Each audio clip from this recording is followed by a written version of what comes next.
दोस्तों आज की इस वीडियो में हम आपको एक 2 मंजिला बकरी फार्म दिखाने वाले हैं। ये फार्म भोपाल में बना हुआ है और समीर जी इसको चलाते हैं और इन्होंने यहाँ पर बहुत अच्छा पैसा लगाया हुआ है। यहाँ पर ये सोजत और दूसरी नस्ल की बकरियां पालते हैं। तो चलिए देर ना करते हुए आपको मिलवाते हैं समीर जी से और जानते हैं इनके बकरी पालन के अनुभव के बारे में। भाई साहब बहुत बहुत स्वागत है आपका हमारे चैनल पर। आज हम बहुत दूर चलकर आपके फार्म पर आए। हमारे दर्शकों को अपना और अपने फार्म का एक छोटा सा परिचय दें। मेरा नाम समीर इस्माइल है। हमारे फार्म का नाम भोपाल गोल्डन एग्रो फार्म है। ये भोपाल एयरपोर्ट से मुश्किल से 2-3 किलोमीटर आगे है, ऑलमोस्ट सिटी एरिया में स्थित है। अभी अंदर से आपका फार्म देखना चाहेंगे। तो कब से कर रहे हैं अपना ये फार्म आप? 5 साल हो गए हैं। कोविड में बेसिकली स्टार्ट करा था जी। कोविड फर्स्ट ईयर में ही स्टार्ट करा था इसे। उससे पहले क्या करते थे आप? हमारे स्कूल्स का बिजनेस है। अच्छा, स्कूल्स हैं जी। अच्छा, तो कोविड में घर बैठे तब आपका विचार आया कि गोट फार्मिंग की जाए? बिल्कुल बिल्कुल। स्कूल्स का पुराने स्कूल्स हैं, 30 साल पुराने स्कूल्स हैं, बहुत वेल नोन है भोपाल में जी। सुबह उठने की आदत थी जी।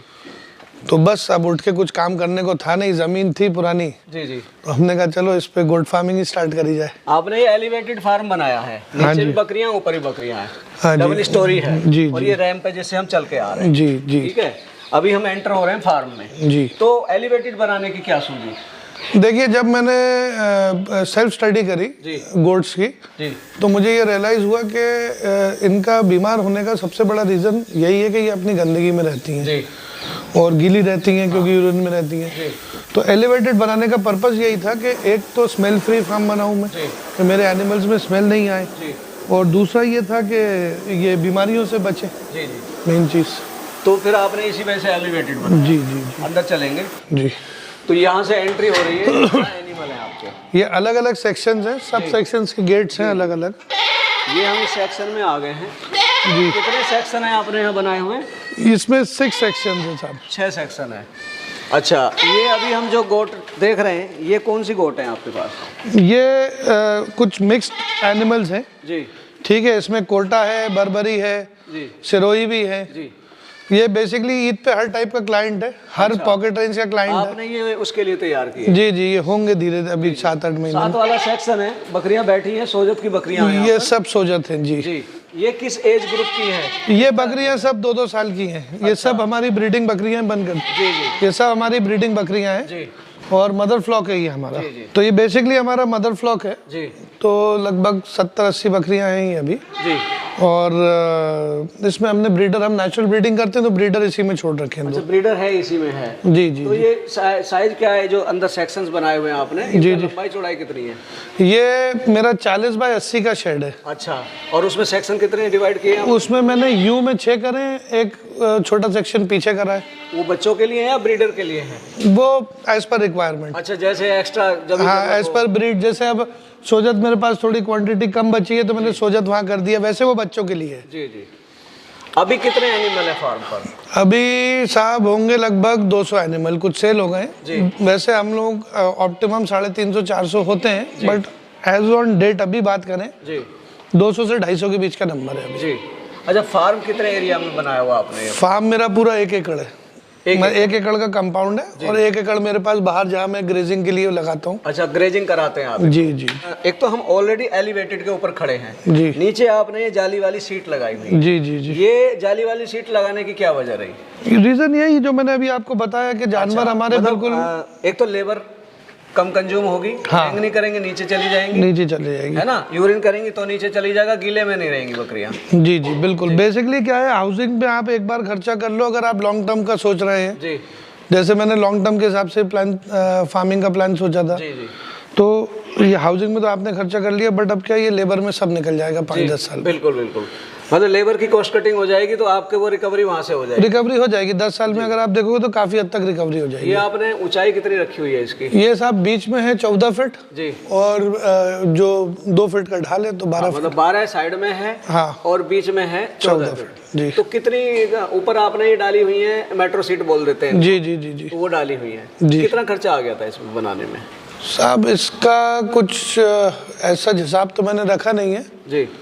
तो, क्योंकि सब ये पुरानी जमीन थी, पुराना मकान, धीरे धीरे हमने चेंज। जी जी, बनाते गए धीरे। जी जी। नीचे जो इनकी मेंगनी जाती हैं वो कहाँ कलेक्ट होती हैं? वो नीचे अभी अपन चलेंगे तो मैं आपको दिखाऊंगा। नीचे हमने पूरी एक पक्की छत डाली हुई है, पूरी मेंगनी अच्छा, एक जगह टेपर में डाली हुई है आपने? जी जी, और वो गिरती हैं और साइड में चली जाती साइड में चली जाती हैं, फिर वो कलेक्ट होके बाहर खाद बनती है, वहाँ चली जाती है। अच्छा, जो नीचे उसके नीचे का पोर्शन है उसमें क्या है? उसमें भी एनिमल्स रहते हैं, रखते हैं उसमें, गोटी रखते हैं। मतलब ऊपर भी हो गया नीचे भी हो गया, डबल स्टोरी हो गया। जी जी जी जी जी। अभी आप आज आए हैं, मुश्किल से 10-15 दिन पहले तक तो उसमें एनिमल्स भरे हुए थे, अब वो सेल आउट हो गए। नहीं देखो, अब काम कर रहे हैं, बिना बेचे नहीं चलेगा। जी जी। तो जो आपका ये मॉडल है, ये ईद के लिए भी तैयार करते हैं आप, ब्रीडिंग भी कराते हैं? जी जी जी जी, है ना? जी जी। क्योंकि हम देख रहे हैं बच्चे प्रोड्यूस हुए हैं, नीचे बच्चे हैं वहाँ। जी जी, बेसिकली ब्रीडिंग सेटअप ही है जी। लेकिन अब ऑब्वियसली जब लोकल मार्केट के रिक्वायरमेंट तो पूरी करनी है। हाँ जी। तो हमारा 3 टाइप का काम चलता है यहाँ से। बेसिकली एक ईद पे तो ईद का सेलिंग चलती है जी। सोजत के बच्चों की बहुत डिमांड है, तो सोजत के बच्चे वैसे ही जाते हैं। जी जी। और बाकी जो छोटे पेटी फार्मर्स हैं, न्यू फार्मर्स हैं, जी, उनको मैं life stock, mother stock provide करता हूँ, क्योंकि मैं बेसिकली जो 90% ट्रेडर्स जी काम करते हैं वो काम मैं नहीं करता। जी जी। मैं ट्रेडिंग का स्टॉक किसी को नहीं देता जी। मेरा, क्योंकि जब मैंने भी स्टार्ट करा था तो मुझे भी जो प्रॉब्लम्स मैंने फेस करी, तो मैंने रियलाइज़ करा कि कभी भी कोई इंसान बहुत उम्मीदें लेके बहुत फाइनेंशियल अपना इन्वॉल्वमेंट करके चीज़ शुरू करता है, बिल्कुल, तो उसे नुकसान ना हो। जी। इस वजह से अब मेरा पैटर्न ये है कि मैं एनिमल्स को कंप्लीटली वैक्सीनेट करके कंप्लीटली स्टॉल फीडिंग पे कन्वर्ट, क्योंकि वैक्सीनेशन आप भी जानते हैं डॉक्टर साहब, कुछ बहुत बड़ी चीज़ है नहीं। बिल्कुल बिल्कुल। स्टॉल फीडिंग पे लाना बहुत बड़ा चैलेंज है। जी जी जी। तो यहाँ आपके पीछे मैं देख रहा हूँ सारे ब्रीडर बने हुए हैं। जी जी जी जी जी। करोली उसके हैं, कुछ कोटा है नस्ल के हैं आपके। जी जी जी। धूप सेक रहे हैं, बाहर रखा हुआ जी जी जी जी जी, है ना? और उधर सेक्शन में बच्चे हैं जी। ये ओपन ग्राउंड रखा हुआ धूप सेकने के धूप सेकने के लिए। जी जी। सामने ये नीचे वाला पोर्शन आ गया है। हाँ जी। यहाँ भी आपका ब्रीडर बंधा हुआ है, ब्रीडर। जी जी। और अभी नीचे से भी देखेंगे किस तरह से आपने वो सिस्टम बनाया हुआ है, जो ऊपर से मेंगनी साइड में चली जाती है। हाँ, वो उसके लिए अपन को पीछे से चलना पड़ेगा। जी। बेसिकली ये जो छत डाली है, ये उसके नीचे की स्पेस यूटिलाइजेशन है। जी जी। तो इसमें ये मेडिसिन रूम है हमारा। अच्छा। ये हमारा एक फीड रूम है, ये चक्की लगी हुई है इसमें अंदर, खुद ही पीस के अपना। ये आपका इसका भंडार गृह हो गया। जी जी जी। और ये आपका क्लिनिक कह लो इनका। हाँ, क्लिनिक कह लीजिए। जी जी जी। ये एक सेक्शन है, यहाँ पे भी एनिमल्स रहते हैं। अब अभी तो जैसे आपको बताया सेल आउट हो गए। जो टेपर में आपने लेंटर वाली बनाई हुई है। जी जी, ये टेपर में पूरी सीटें न डाल के पक्का कंस्ट्रक्शन किया हुआ। जी जी, पक्का करा हुआ है। उसकी वजह से कहीं ना कहीं कॉस्ट भी ज्यादा लगती है कंस्ट्रक्शन में। जी जी जी जी। लेकिन उससे क्या है कि पहले हमने शीट्स वगैरह करी थी, उससे क्या है मॉइस्चर और ह्यूमिडिटी रुक नहीं पा रही थी, क्योंकि हमारा ऊपर जैसे अभी आपने देखा रोज धुलता है। जी जी। तो एवरीडे वॉशिंग होने की वजह से ये फिर यहाँ पे मॉइस्चर ह्यूमिडिटी पानी आता ही था। गर्म रखने के लिए आपने वो लगाए हुए हैं, बल्ब लगाए हुए हैं। जी। उसके साथ में पीछे टीन का वो है, गर्म होता है तो वो नीचे तक हीट देता है। जी जी। अच्छा, ये हाथ गाड़ी है, ये किस लिए रखी हुई है आप? ये सब जो भाई सब्सटेंशियल एनिमल है, 300-400 एनिमल्स का दिन भर का वेस्टेज होता है। जी जी। तो वो पूरा मेंगनी इसमें रख के बाहर फेंकवाते हैं। जी जी। जहाँ हमारी खाद बनती है पड़े, इससे ज्यादा कम समय में ज्यादा काम हो जाए था। जी जी। मेरा पूरा फार्म का अगर आप देखेंगे तो मॉडल कोई आर्किटेक्ट डिजाइन तो है नहीं, हमने खुद ही कुछ प्रैक्टिकल एक्सपीरियंस से कुछ थ्योरी पढ़ के करा है। जी। तो आइडिया एफिशिएंसी मॉडल पे है हमारा कि भाई लेबर को हर चीज़ की इतनी फैसिलिटी प्रोवाइड करी जाए कि काम बेटर हो जाए। अच्छा, इधर ये नीचे आपने जमीन वाला बनाया हुआ मॉडल, दोनों मॉडल बनाए हुए हैं। ये क्या है कि सुबह जब एनिमल्स हमारे ऊपर एलिवेटेड शेड से निकलते हैं, उनकी फीडिंग नीचे होती है, कम्प्लीटली नीचे फीडिंग होती है। अच्छा, ठीक है। और इसमें क्या है, कभी कोई सिक एनिमल है या कोई नया स्टॉक है, जैसा भी हम सेग्रीगेट करते हैं। ये भी जो ऊपर नीचे वो इसीलिए है कि क्वारंटाइन वाले एनिमल्स नीचे रहते हैं, वो मदर फ्लॉक के साथ जाते नहीं हैं। जब वो वैक्सीनेट हो गए, रेडी हो गए, तब मिलाते हैं। अलग अलग सेक्शन बनाने की वजह ये है कि जो एनिमल नया आ रहा है आपके पास, उसको पहले क्वारंटाइन कर रहे हैं। उसके बाद मेन फ्लो को आपने अलग रखा हुआ है। इधर साइड में भी आपने बनाया हुआ है, यहाँ भी ये बैठा हुआ सोजत का। जी जी जी। और इस साइड में भी है। जी। अभी उधर चलेंगे जहाँ आप कह रहे हैं आपने वो बनाया हुआ है वेस्ट मैनेजमेंट। जी जी, आइए। अच्छा, ये आपने यहाँ नेपियर भी लगाया हुआ खुले में। जी। ये सारा है ना, यहाँ भी लगाया है, बाहर भी लगाया हुआ है। जी जी। और पेड़ पौधे भी हैं यहाँ लगे हुए। अच्छा, ये आपने नीचे कंक्रीट रख करा हुआ है। जी। और ये खेत में पानी चल रहा है, चारे में जो जा रहा है। यहाँ पर आपने पानी का सिस्टम, ये ड्रम लगाए हुए काट कर। जी जी जी, ये पूरे ड्रिंकर्स हैं। पानी देते हैं आप इनको? रोज ताज़ा पानी। अच्छा, बड़ी बात होती है चारा, तो चारे में क्या चल रहा है अभी इनको? अभी तो ये मूंगफली का चारा चल रहा है। अच्छा, मूंगफली का चारा है ना? ये साबुत मूंगफली झाड़ के पूरा ही है ये पूरा ही है, साबुत ही देते किया हुआ नहीं है, साबुत है। क्रश हम नहीं देते। देखिए जो एनिमल की नेचुरल हैबिट है जी, अब आप इसको देखेंगे तो सब ये इसकी स्टिक्स डंठलें सब खा रहे हैं। जी जी जी बिल्कुल। तो वो क्रश करने में क्या पाउडर फॉर्म बहुत आ जाता है। जी जी। और पाउडर इस एनिमल को तकलीफ देता है। इसमें कुछ वेस्ट बचता है? सब खा जाते हैं ये? सब खा जाते हैं, कुछ भी नहीं बचता। नॉमिनल वेस्ट मतलब 5%। जी जी। 5 भी ज्यादा बोल दिया, उससे भी कम। अच्छा जी, सब कंज्यूम कर लेते हैं? सब कंज्यूम कर लेते हैं, क्योंकि सुबह से खा रहे हैं, अभी दोपहर का समय है। जी जी जी, तो लगे हुए हैं खाने में। जी जी जी। ये क्या बनाया हुआ आपने यहाँ पे? ये तो जनरेटर है। अच्छा, जनरेटर भी रखा हुआ आपने? अभी इमरजेंसी में। जी जी जी। ये नीचे वाला पोर्शन आ गया जी। ऊपर हम देख रहे हैं ये जाली लगी हुई है और इससे सारा वेस्ट नीचे गिरता है। नीचे आ जाता है जी। दोस्तों एक चीज और दिखाना चाहूंगा, मेरे लिए भी ये नई चीज है। आप देख रहे हैं कैसे इन्होंने टेपर में वो लेंटर जैसे ऊपर से सारा डाला हुआ है और वॉशिंग करने के बाद सारा पानी इधर आ जाता है और यहाँ से नालियां बनी हुई हैं, देख रहे हैं आप, ये सारा खेत में निकल जाता है। ये सारा पानी खेत में हुआ है। जी जी जी। ये सारा टेपर में है, मेंग नहीं रुकी, प्रेशर मारा और सारी नीचे आ जाती है। देखिए क्या है कि हम रोज ऊपर भी वॉश कर रहे हैं, ये भी वॉश कर रहे हैं जी। तो हम नहीं चाहते इतना पानी वेस्ट हो भाई। पानी एक बहुत इंपॉर्टेंट फैक्टर है। बिल्कुल। तो हमने इसको ऐसा डिजाइन करा कि मेंगनी यहाँ रुक जाएगी जी।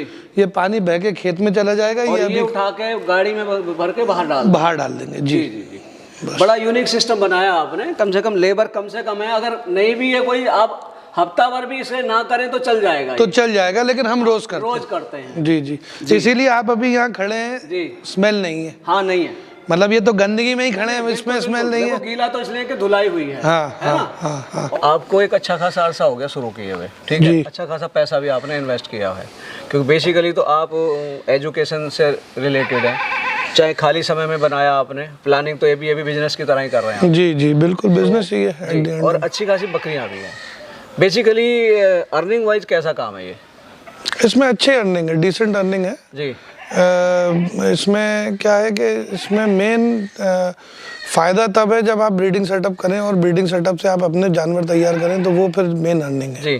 बाकी ट्रेडिंग में भी है। हाँ, क्योंकि तो हमारे यहाँ काम कर रहे हैं आप, तो हमारे यहाँ तो सभी है। देखिए ईद वाला मॉडल भी है आपका। हाँ, ब्रीडिंग भी करा रहे हैं और सेल भी करते हैं as per requirement on order करता हूँ। जी जी। तो कैसा काम लगा आपको ये? बहुत अच्छा है, मतलब सेटिस्फाई है इसका? जी बिल्कुल बिल्कुल। रेवेन्यू तो बहुत सब्सटेंशियल है इसमें जी, अगर तरीके से काम करा जाए। और रेवेन्यू डिसेंट जनरेशन है, मतलब आई एम हैप्पी जी, है ना। बाकी ये है कि अभी तो क्या है कि हर टाइप का, जैसे आप फॉर एग्जांपल ईद मॉडल पे अगर आ जाए जी, तो आप जो भी गोट का वेट गेन करवा पाते हैं जी, वो आपके खाना खिलाने के ऊपर है। हाँ, कि आप कितना अच्छा मैनेजमेंट, फीड मैनेजमेंट, हाँ, जितना अच्छा फीड देंगे उसी हिसाब से उसका FCR आएगा, वेट गेन करेगा। हाँ, तो वो 30-40 किलो का जो है तो उसमें भी प्रॉफिट बनता है जी, है ना। बच्चों में तो है ही है। बिल्कुल, बशर्ते कि एनिमल अच्छी क्वालिटी का हो, हाँ, वेट गेनर हो। अगर आपका 100 दिन तक 3 महीने तक भी अगर वेट गेन नहीं कर रहा तो आपको हटाना पड़ेगा, क्योंकि वो नुकसान देगा, कहना नुकसान देगा जी। बिल्कुल बिल्कुल बिल्कुल जी। दर्शकों, समीर भाई ने आपको अपने गोट फार्मिंग के बारे में इतनी अच्छी जानकारी दी, हमें अपना फार्म विजिट कराया और अपने विचार साझा किए। मैं ये कहना चाहता हूं कि जो भाई करना चाहते हैं पहले अपने एरिया का मार्केट सर्च करें कि आपके यहाँ ब्रीड कौन सी चलती है। मान लिया आपने बीटल खरीद ली और बर्बरी बिक रही है वहाँ पर, बड़ी गोट कई बार नहीं लेते कुछ लोग, क्योंकि उनकी बाइंग कैपेसिटी छोटी होती है। तो अपने एरिया को सर्च करें कि आपके एरिया में बिकता क्या है, उसी माल को तैयार करें। मान लिया आपने माल तैयार कर लिया और बहुत अच्छा तैयार किया और आप बेच ना पाए तो आप नुकसान में आ सकते हैं। और बिना तैयारी के, बिना एजुकेशन के, बिना ट्रेनिंग के किसी भी काम को आप ना करें। तो ये थे हमारे साथ में समीर भाई, जिन्होंने आपको अपने बकरी पालन के बारे में इतनी अच्छी जानकारी दी। मैं आशा करता हूं इनके द्वारा दी गई जानकारी आपको कुछ मदद दे के जाएगी। मिलेंगे जल्दी एक नई वीडियो में, तब तक के लिए जय जवान जय किसान।